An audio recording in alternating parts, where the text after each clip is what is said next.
Hello guys, welcome to my channel T Something, and in this video tutorial I will gonna show you how to fix a black white desktop shortcut icon in Windows 11, 10 and 8. So how can fix this type of error? Let's get started. Before starting of the video, I humbly request you please subscribe my YouTube channel for more updates. So let's start. Okay guys, the first method is that first of all, the start menu, right click on a run and type a command is percentage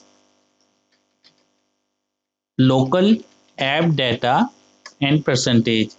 Click OK, open it, click on these three dots, go to your options, click on view and make sure that show hidden file and folders and drives selected. So select the show hidden file and folder drives, click on apply and OK button, scroll down and delete the icon caches. Right click on delete button. After that, close it.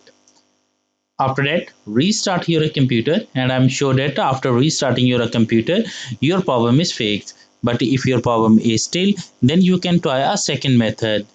The second method is that in the search box type a cmd and open a command prompt, right click run as administrator. After opening that, type a command is sfc space slash scan now and press enter. After that, it's required of a few minutes to complete this process.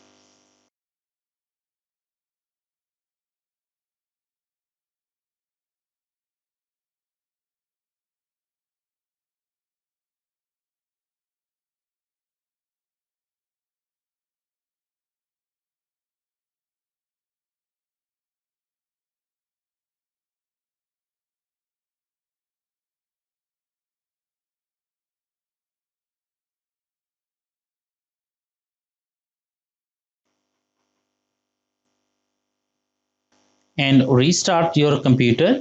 And after restarting your computer, I hope your problem is fixed. I hope this video is helpful for you. Thanks for watching and please subscribe my YouTube channel.